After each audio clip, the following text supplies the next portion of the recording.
están ustedes? Ya son varias las semanas en las cuales usted y yo, todos, nos enfrentamos a este estallido social.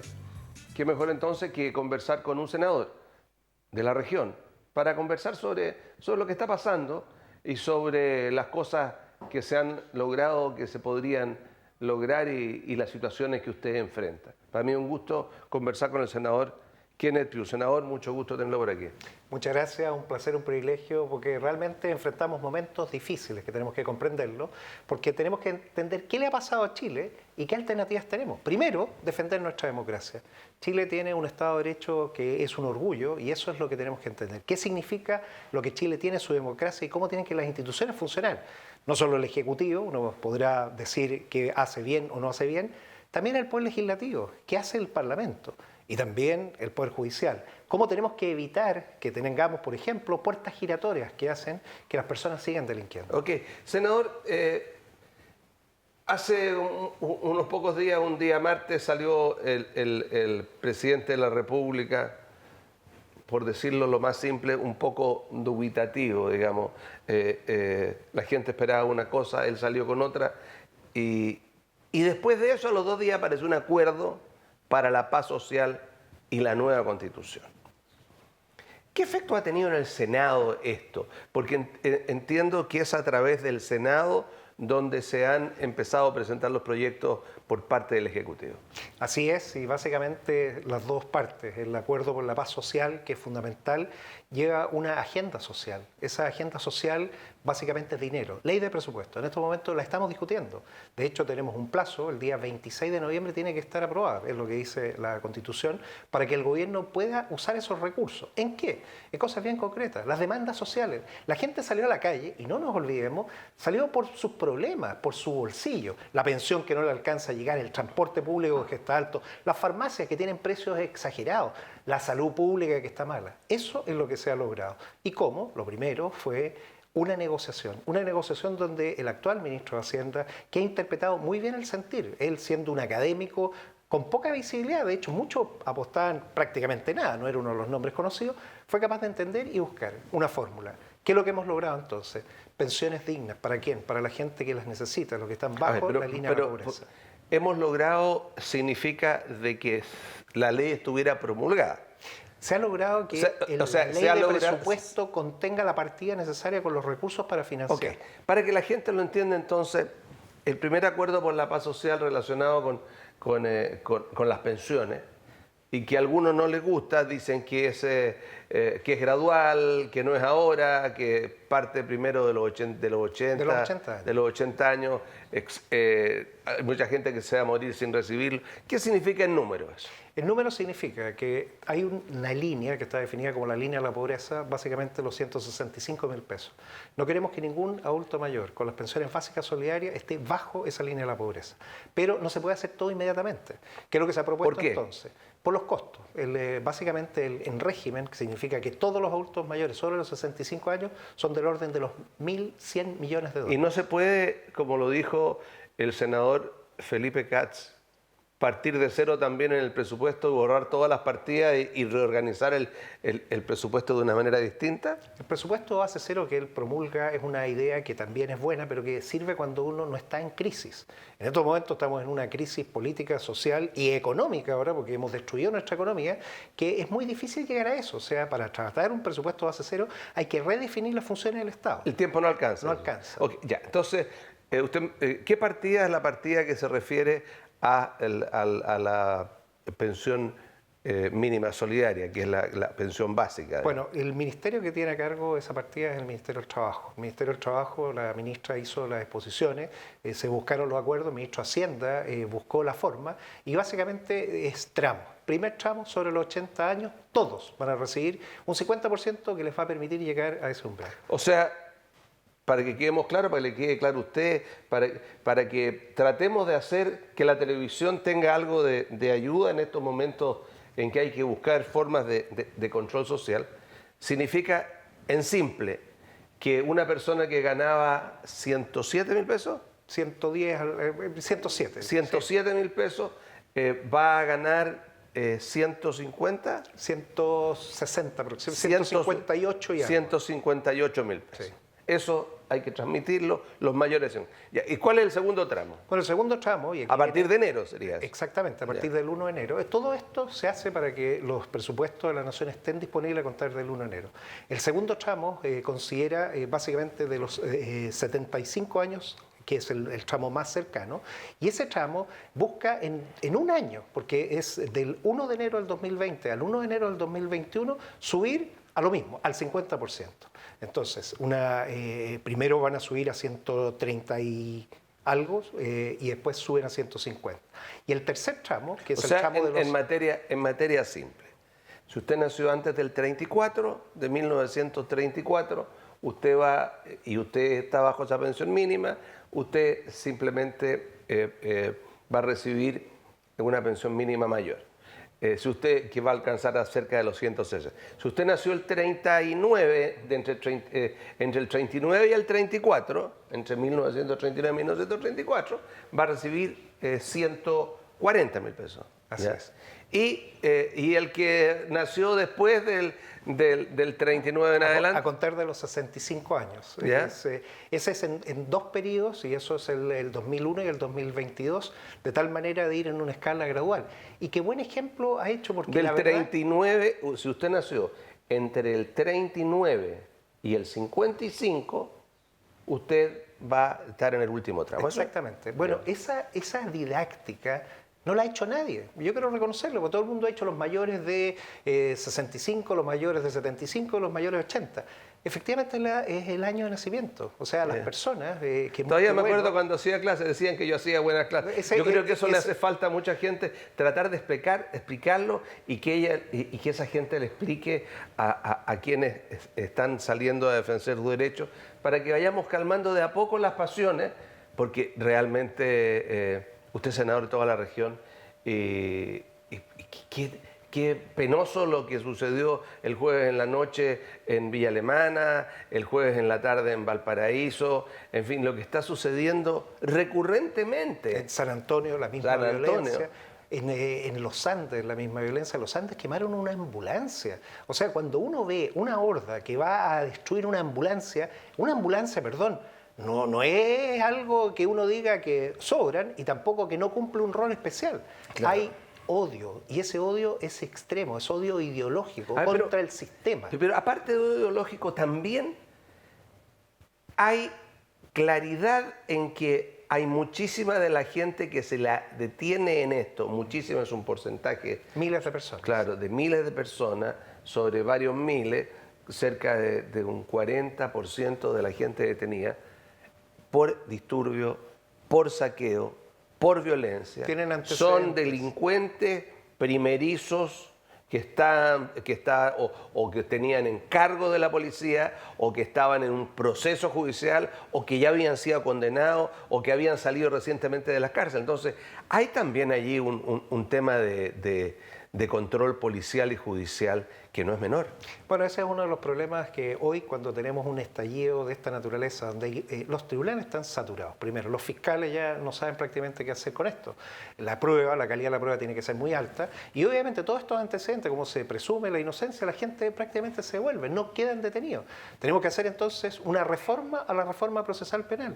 ¿Y para qué? Para entender que hay personas que en la práctica han usado o abusado de este sistema para hacer lo que quieren. Esa es una falencia de nuestro Estado de Derecho. Nuestro Estado de Derecho tiene que robustecerse. Tal como decimos, queremos un Estado fuerte, bueno, nuestro sistema procesal penal tiene que modificarse. Esa experiencia es la que yo espero hacer realidad ahora. ¿Y por qué? Porque tenemos que cambiar muchas leyes, partiendo por la ley de inteligencia. No puede ser que no sepamos qué está pasando. Si no tenemos una ley de inteligencia que asigne tareas específicas, recursos al que coordina la inteligencia, la Agencia Nacional de Inteligencia, es imposible anticiparse a estos hechos, es imposible desbaratar redes. ¿Cuáles son las redes que tenemos que desbaratar? Primero, la del lavado de activos.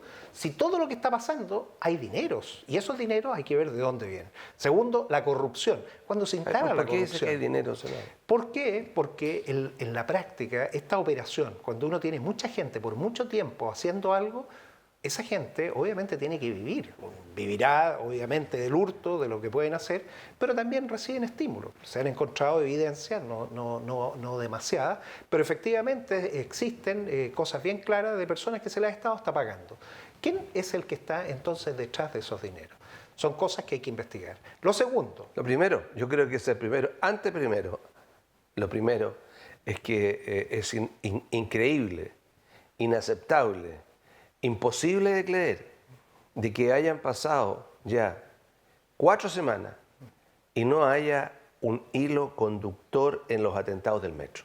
Bueno, los atentados al metro es infraestructura crítica cuando uno ve que el mismo patrón se repite en forma simultánea, sincronizada, con un efecto devastador. Eso no es espontáneo, eso obedece a algo. Estoy de acuerdo y probablemente esa es una de las grandes fallas que tuvo nuestro sistema, que no anticiparse. Lo segundo, que también es bastante importante porque uno parte con el lado activo, es la corrupción. La corrupción cuando se instala degrada a las organizaciones no saben qué hacer. Personas inadecuadas parten tomando decisiones y uno no sabe si la decisión que tomó era porque pues, una persona que no estaba preparada o era una persona que en forma decidida y específica realizó algo. ¿Por qué? Porque obedecía a otros intereses. Por ejemplo, ¿puede pensarse en un acto de corrupción o no, o de negligencia, el hecho que las especificaciones que debía tener el contratista de los balines, ya aparentemente, por el mismo informe de la ABOCAR, no lo tenían los balines que fueron entregados? Esos son de los ejemplos que se tienen que investigar. Todos los procesos de compra, cuando hay dineros, pero más importante, especificaciones técnicas que hay que cumplir, y esas no se cumplen, ya nos da un indicio que ocurre algo. ¿Cómo se hace entonces? Se hace una matriz de riesgo viendo dónde están estos procesos que son complicados. ¿Por qué? No solo por los costos, uno diría hay corrupción por dinero, no, también por la calidad de lo que se ofrece. Y esto en todo, en las especificaciones del cemento que se va a ocupar en un hospital, que al no cumplirla, obviamente va a hacer que eso se degrade. Y que genera después un problema que puede producirle incluso, si una losa se desprende, la muerte de alguien. Ahora, o sea, la corrupción va asociado a dos áreas, a dineros, el lado de activos, pero lo segundo, a degradar estándares que afectan a la ciudadanía misma. Por ejemplo, el caso yo le voy a poner de un los ejemplo. perdigones. Aparte del caso de una cosa fuera de la contingencia, pero no menor. ¿Por qué? Si es que existen fraudes o cosas que son complejas en relación a entrega de recursos fiscales en gobiernos regionales, por ejemplo, o en adquisición de cosas del ministerio, o en cualquier situación en que un proveedor es motivo o se pone en el blanco de algo y se transforma en un delito lo que le hace. ¿Por qué no existe un DICOM de proveedores del Estado? De manera que no se puedan presentar en una región, quiebran en una o hacen una estafa en otro y después siguen en otro con una forma derivada, digamos, con una sociedad derivada con las mismas personas. Porque efectivamente nuestro Estado de Derecho es frágil. ¿Qué es lo que pasa? Aquí lo que tenemos que entender es que hay fuerzas que tienen recursos y que están buscando cómo hacerlo. Por lo tanto, es muy ingenuo pretender de que Chile es un país perfecto, que nunca teníamos corrupción y que aparecieron estos casos últimamente. Gran parte de este estallido, lo que ha ocurrido es que ha quedado manifiesto que muchas organizaciones tenían estas situaciones. Hoy, si queremos realmente cambiar nuestro país, tenemos que entender que no solo es un acuerdo social, porque estamos hablando de paz social, de dinero que se tienen que entregar a los que más necesitan, sino que tenemos que fortalecer nuestro Estado de Derecho, fortalecer el orden público y evitar esa corrupción. Primero, evitando el lavado de activos, porque esos dineros que salieron, de alguna manera se convirtieron en algo. Si somos capaces de ir a controlar el lavado de activos, vamos a controlar la corrupción, y si se controla la corrupción, se evita el crimen organizado, el anarquismo, el narcotráfico y el terrorismo. Ok. Últimamente apareció en la prensa que usted, a propósito del alcalde de Valparaíso, habría denunciado o habría dicho de que cómo pedía más recursos si se le habían entregado recursos anticipadamente y no los había bien usado. A lo que entiendo que le contestaron de que los recursos llegaron tarde. ¿Qué opina de que recientemente el alcalde Sharp señaló que está estudiando una demanda contra el Estado de Chile por falta de servicio en el cumplimiento de sus obligaciones con Valparaíso? Bueno, primero recordarle al alcalde que él es parte del Estado. O sea, llama la atención no entender qué significa ser parte del Estado. Él tiene una responsabilidad que también va en el ámbito de la seguridad ciudadana. Él tiene que perseguir a aquellos que les están destruyendo su ciudad. No solamente perseguir al Estado, o sea, primero persigamos a los que causan estos daños, identificar personas. El alcalde debiera tener programas de cámaras, evidencia, trabajar en conjunto con las policías y poder contribuir a reforzar el Estado de Derecho. Pero para eso tiene que tener gente idónea, tiene que tener planes, tiene que tener programas. El caso de los 60 millones es un caso delicado porque eso es ¿Son 60 o 600? No, eran 60 millones que él devolvió de un programa que le pasaron para reforzar toda la preparación previa para enfrentar incendios. Valparaíso es una ciudad que se caracteriza por sus incendios. Todas las quebradas son verdaderas chimeneas. Bueno, aquí todo recurso es insuficiente. Por lo tanto, es ingenuo pretender de que un pequeño programita que puede haber financiado incluso con recursos propios, que lo veremos porque vamos a identificar qué fue lo que hizo, el resto que le falta, bueno, bienvenido sea. Por lo tanto, no es un tema de transparencia el devolver los dineros, es un tema de gestión. Y lo que le he hecho a él es, usted tiene que hacer gestión del riesgo. El riesgo, que es el que está presente, es el que hay que enfrentar. ¿Qué falta entonces? Revisar que su plan, aprobado en noviembre del año pasado, se esté cumpliendo, porque tenemos que ver si efectivamente las cosas que se dijo que se iban a hacer se han hecho. Eso es lo que él podría de alguna manera mostrar. Y lo segundo, decirle que también se tiene que hacer cargo del orden público, si él es una autoridad electa para eso. Tiene que poner todos los medios que dispone la comuna para poder entregar evidencia. ¿A quién? Al Ministerio Público. Él debería estar trabajando con el Ministerio Público para lograr una situación mejor y sacar a estos delincuentes que tenemos en la calle. Entonces, antes de demandar al Estado, me gustaría ver los esfuerzos que está haciendo para apoyar al Ministerio Público, para encontrar a esta gente y poder condenarla, sacarlos definitivamente de la ciudad. Se ha presentado recientemente una acusación constitucional por parte de 11 parlamentarios de izquierda pidiendo, en el fondo,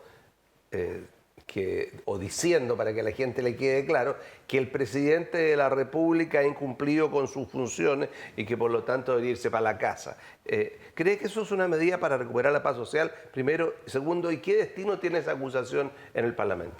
Bueno, que tenemos que entender que cuando ocurren esas cosas es porque hay personas que no han entendido la gravedad de lo que se está viviendo. Chile, como nunca, ha enfrentado una situación que está en el borde del precipicio o caminando en la cornisa, cualquiera de las dos definiciones. Por lo tanto, todas estas imprudencias que se hacen tratando de llevar a cuestionar a la máxima autoridad, la única que tiene la responsabilidad del país para hacer el uso legítimo de la fuerza, es innecesaria. Y es inconducente. ¿Y por qué es inconducente?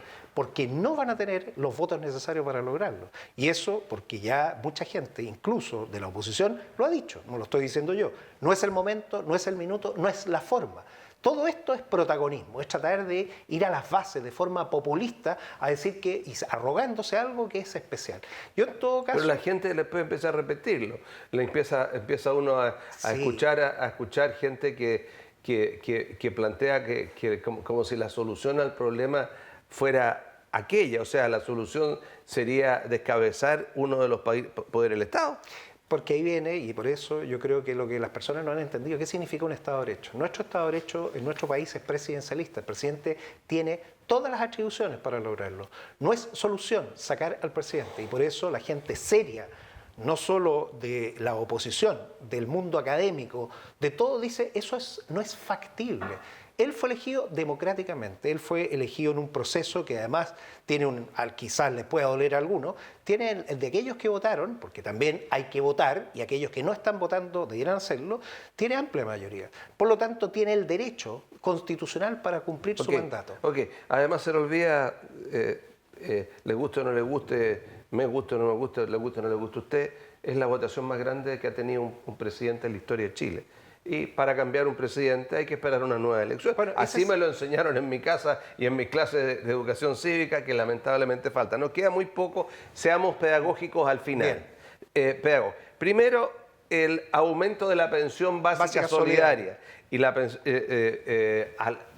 pensión máxima va a ser a los mayores de 80 años, aquellos que nacieron ya desde 1935 hacia atrás. Exactamente. Ya. Después, después se incrementan un 30% lo que tienen entre 75 y 79. Y 79. Ya, o sea, aquellos que nacieron entre 1939 ya, y 1943. Exacto. Ya. Y después los menores... Y en un año van a lograr llegar al 50%. Ok, en un año ya. Y los menores, digamos, van a tener un incremento de un 25%. 25 y después gradual para llegar a los 2 años al 50%. ¿Qué otra cosa ya es materia que está clara que viene en la nueva ley de presupuesto? El tema del transporte para el adulto mayor. Es que el transporte para el adulto mayor yo lo encuentro increíble. ¿Y por qué? Porque se le ha dado a todos los mayores de 65 años, en el transporte público estándar grande que tenemos, la mitad del valor. Y eso es muy bueno, o sea, eso es ponernos a los mejores estándares de cualquier país europeo. Yo realmente me alegro porque ellos se lo merecen. Toda una vida de trabajo, concederles algo. Y ojalá se pueda seguir si el país produce, porque tenemos que producir, incluso más. Pero primero, para partir, está muy bien. Y esto no discrimina a nadie. No discrimina, ¿por qué? Basta que tenga la edad, sobre 65 años, y va a poder acceder a él. O sea, así que vas a poder aquellos que salieron del colegio más o menos alrededor del año 72, 71, 73, ya van a tener acceso a una rebaja del 50% del costo del valor de la locomoción colectiva. Y esto es significativo. Y no necesita carnet. Se va a generar todo, porque esto tiene que estar en abril del 2020 implementado el proceso, de tal manera que... En junio comienza. Y pueda estar en junio después entrando ya en plena vigencia. Ok.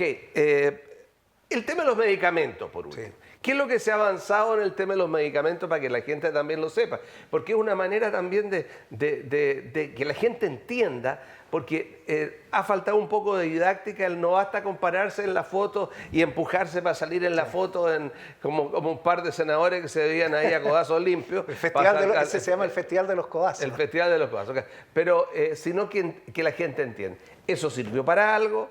Para que se pusieran de acuerdo. Con todo respeto, senador, usted lleva poco tiempo allí, pero varias de estas cosas se podían haber hecho hace mucho tiempo, ¿no? Por supuesto. Ya. Ahora, los medicamentos, ¿qué se ha conseguido? Bueno, los medicamentos se ha conseguido que Senabas, que es el principal comprador del Estado, que va a hacer importaciones directas, pueda traspasar el valor de costo directo a las farmacias más pequeñas, a los almacenes farmacéuticos. Y esto es importante porque el poder de compra de Senabas es gigantesco. Valentín Díaz, que es el nuevo director del Senabas, que tiene experiencia en estos temas, va a ser la persona que va a mejorar la logística. Las farmacias, ¿qué es lo que hacen hoy en día? Las farmacias hacen distribución logística de un producto.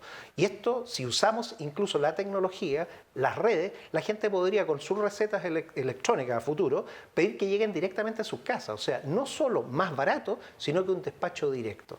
¿Qué es lo que se busca? Modernizar el sistema, modernizarlo para que eso sea parte de la realidad cuando se habla del hospital digital.